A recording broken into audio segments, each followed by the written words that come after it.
Chapter 4 of Restart, Brendan Espinosa. The impressive breadth and diversity of wildlife in the modern middle school is on display nowhere more than in the lunchroom. Here we see the species Cheerleaderus maximus grazing in her native habitat, the salad bar. I focus on Brittany Vandervelde and Letitia Butts as they make their delicate selection of lettuce, cucumber, and tomato slices. As I shoot, I balance the flip cam on my forearm to keep it steady. Everything looks better on YouTube when the camera work isn't all jumpy. A long glance in the direction of the pizza table. I continue my narration. But alas, it is not to be. For Cheerleaderus, this meal is garnished with a radish rose and fat-free dressing. And wait! I pull back the shot to include Jordan McDaniel heading out of the food line with a heavy-laden tray. Could it be? Yes, a rare Chlamydius faldownus weaving his way to the nearest table. You can do it, Chlamydius. Uh-oh, there goes the soup. And that orange rolling across the floor. Oh man, this stuff writes itself. Who needs a script when you've got real life?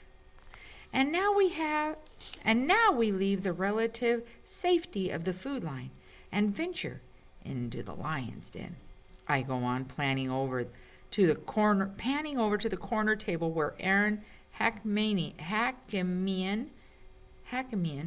Bear Bratsky, and some of their football buddies are eating too much and laughing too hard. This is the land of the carnivores, where lesser animals fear to tread. Don't I know it? I'm filming on maximum zoom, even though it's bound to be a little blurry. I sure don't intend to go any closer and get fed my own video camera. But where's their leader? The apex predator. Could that be him paying for a pack of Fig Newtons at the cash register? Yes, it is. The king of beasts, Footballus herois. His thunderous footsteps striking terror in the hearts of all creatures, great and small. Watch him take his majestic way too. As I pan my flip cam to follow Chase Ambrose's path to his football buddies, he disappears from the frame. I frown.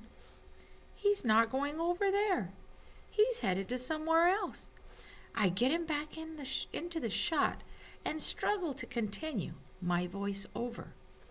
But wait, mighty Footballus has changed directions. He's taking his mighty self to a different table, for reasons known only to his supreme mightiness. He's coming. Oh my God, he's coming here. I whip the camera away fast enough to leave a trail of burnt air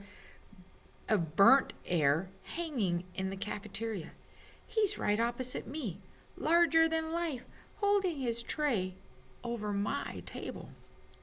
Why is Chase Ambrose coming anywhere near lowly me? Does he know I'm making fun of him and his friends in a YouTube video? If so, I'm dead. No ifs, ands, or buts. My last interaction with him was the time he and his co-Neanderthals stood me against a tetherball pole and then played an intense game, the rope whipping around me until I was trussed up like a turkey. I'd probably still be there if the sanitation workers hadn't come to empty the dumpster that day.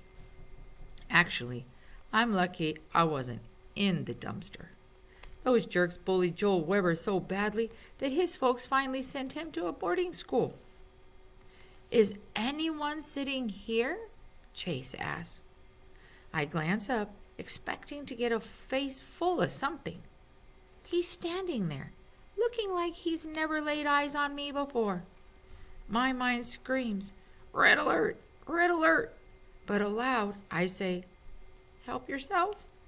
He takes a seat and then actually spreads his napkin across his lap, just like a civilized person. Although I look down at my own lap, no napkin, and probably none on any lap in the entire cafeteria. This is the weirdest thing that's ever happened. Unless, could the rumors be true?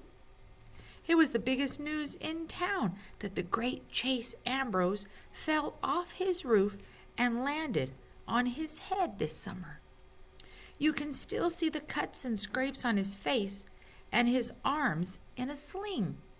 But the gossip around school is that the guy actually has amnesia.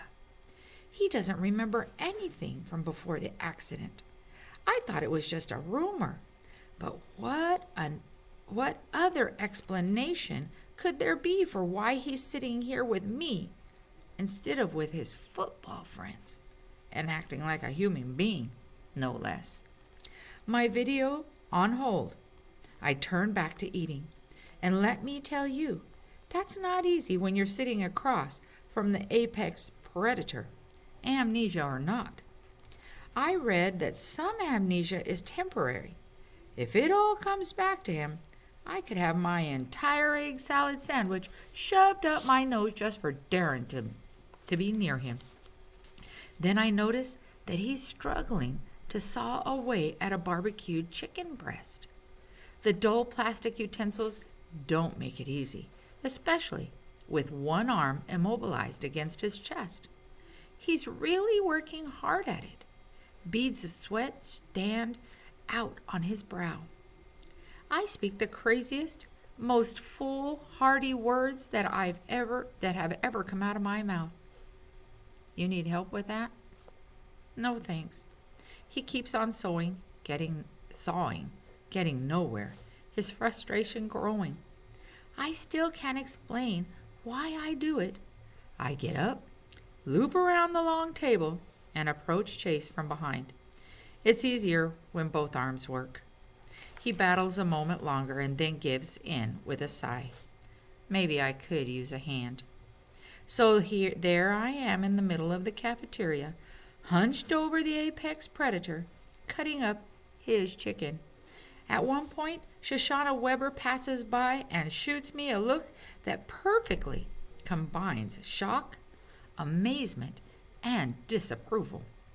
Or maybe she's just trying to figure out why I'm sawing at his meat instead of his carotid artery. Oh, it's carotid artery. I finish, put down the knife, and hand him back the fork. Thanks, he says sheepishly. No big deal. I return to my side of the table, sit down, and hit the floor hard. A chorus of raucous laughter explodes all around me. That's when I notice I'm surrounded by football players. Bear puts my chair down on top of me, trapping me under it. Chase, man, you're at the wrong table, Aaron exclaims. Come with us. We saved you a spot. They practically kidnap him and drag him to the lion's den.